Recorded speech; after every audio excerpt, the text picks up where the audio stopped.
বাংলাদেশের একটা চিঠির জন্য গোটা দেশের মাথা হেট হয়ে যেতে পারে। কিন্তু ঘটনা চক্রে ঠিক যখন তিনি ব্যাক করার কথা ভাবছেন,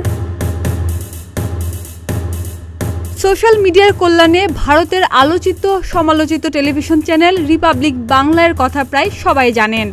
বাংলাদেশে বৈষম্য বিরোধী আন্দোলনের পর থেকেই ভারতীয় যেসব গণমাধ্যম বাংলাদেশকে ঘিরে মিথ্যা, ভিত্তিহীন ও বিভ্রান্তিকর সংবাদ প্রচারে সক্রিয় হয়ে উঠেছে, তার মধ্যে সবচেয়ে বেশি আলোচনায় উঠে এসেছে কলকাতা ভিত্তিক টিভি চ্যানেল রিপাবলিক বাংলা। এই চ্যানেলের প্রধান উপস্থাপক ময়ূখ রঞ্জন ঘোষের বিরুদ্ধে সাম্প্রদায়িক উস্কানি, গুজব ও মিথ্যা তথ্য ছড়িয়ে বাংলাদেশ ভারতের ধর্মীয় সম্প্রীতি বিনষ্টের চেষ্টার অভিযোগও রয়েছে।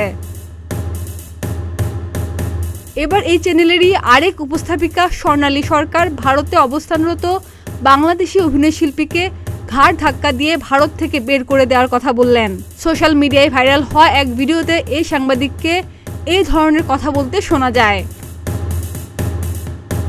তার ভাষ্য মতে, প্রতিবেশী দেশ বাংলাদেশ থেকে অনেক শিল্পী ভারতে আসছেন।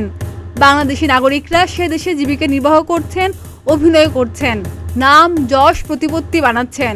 ভারতে অর্থ উপার্জন করেও তারা নিজ দেশের অসভ্যতামি রেখে চুপ করে আছেন বলে অভিযোগ তুলেছেন তিনি। বর্তমানে ভারতকে নিয়ে বাজে মন্তব্য করলেও নিজের দেশে মানুষকে কোনো বার্তা দিচ্ছেন না ভারতে অবস্থানরত বাংলাদেশি অভিনয় শিল্পীরা, এমন অভিযোগ তুলেছেন এই সাংবাদিক উপস্থাপিকা। তার ভাষ্য মতে, বাংলাদেশি অভিনয় শিল্পীদের থেকেও পশ্চিমবঙ্গে অনেক মেধাবী অভিনেতা রয়েছে, তাদের জন্য বহু অভিনয় শিল্পী কাজ হারাচ্ছেন। পাকিস্তানি শিল্পীদের মতো বাংলাদেশি অভিনয় শিল্পীদেরও বয়কটের আহ্বান জানান এই উপস্থাপিকা।